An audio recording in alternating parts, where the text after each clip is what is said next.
Brad Stevens is a genius. So it's clear with Jason Tatum going out that the Celtics are at a very interesting point in this dynasty. Knowing that Jason Tatum is going to be out next year means that your team isn't going to be the contender that you usually are. Sure, you have Jaylen Brown leading the charge with Derek White and some other pieces on that roster, but let's be real, if Jason Tatum's not leading the charge, then the Celtics aren't doing anything. And we're seeing that Brad Stevens is very aware of that, as he has traded Kristaps Porzingis to the Atlanta Hawks in a 3-team trade where the Celtics got George Niang and a second rounder. And this comes after he makes a trade to trade away Drew Holiday, who was on an expiring contract, for Anthony Simons, who is also on an expiring contract, but he's younger and he could bring some fire to the offense on like a little prove it deal this year. And this is huge for a multitude of reasons. The first thing, they have reduced their luxury tax penalty and they are no longer in the second apron.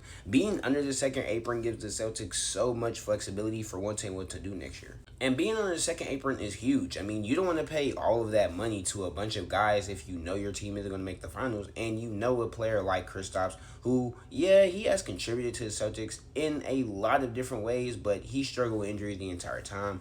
Drew Holiday is 37, and he wasn't really going to be in the NBA much longer, and you don't want to be paying a 37-year-old Drew Holiday all of that money per year. You'd much rather pay it to Anthony Simons and to George Niang and get some picks as well. And with those second-round picks, will you make a second-round selection? Maybe. But if you want to make a deal, now you have the assets to do so. Now, it's going to be interesting to see what other moves the Celtics have because they might not be finished. There are some people saying that the Celtics might end up trading Jaylen Brown, and I might be in the minority, but I think it's time for him to go. And I think Jaylen Brown is a good player. I mean, obviously, he is a Finals MVP. He is the second leading star on one of the best teams in the NBA for a multitude of seasons. But Jaylen Brown has some clear limitations in his game that hold the Celtics back. His inabilities to be able to use his left hand.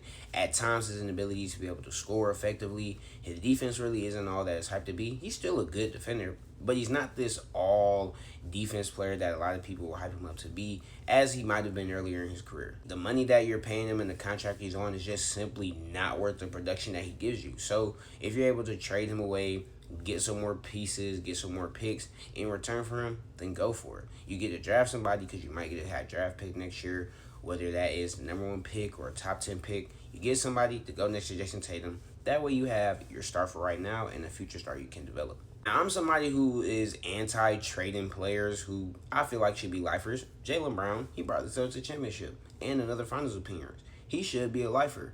But if you can get something while his value is high, go for it.